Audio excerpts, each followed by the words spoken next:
Hello everyone. So today we will just identify the mistakes in this particular picture done by one of my students following the portraits basics. So here I will not talk about the female face as of now. So let's just talk about the baby face, what mistake she has done over here.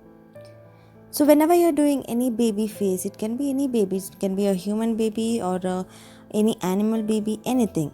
So always remember, how will you get a cute features? So the cute features means the feature should be as near as possible, not so far. If you observe, the eyes are like pretty far and the nose is like so broader. So these all things, and if you see the lips also, they're pretty broad. So these features will not make the baby look cuter. So these play a really major role. So whenever you're doing a baby face, always understand that the eye should be as near as possible and the nose should be as small as possible and the lips also can be as small as possible.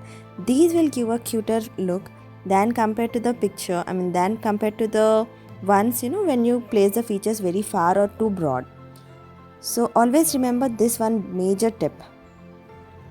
I have marked these features as near as possible to just make it look a little more cuter. Now if you can see the features also when you're doing the eyes of a baby. So remember one more point, that they are more rounder compared to the adults, and also another point to remember is the eyeballs also occupy major portion of the eye. So these two points also make the baby look more cuter. So these points, if you keep on mind, any babies, whatever you do, irrespective of if you want to make on your own also, you can make any baby cuter.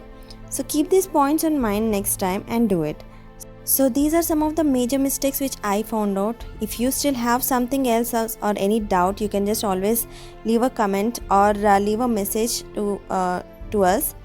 And one more thing to keep on mind is, if you want to become a portrait artist, always remember it needs lots of patience and lots of hard work. So without these two, you can never become a portrait artist and it can never be an overnight change. So always remember, first understand the basics and then only move on to the depth. Otherwise, don't just start with the 10 step directly without starting with the first step. So these are some of the points which I just want to mention. Thank you guys. Have a great day.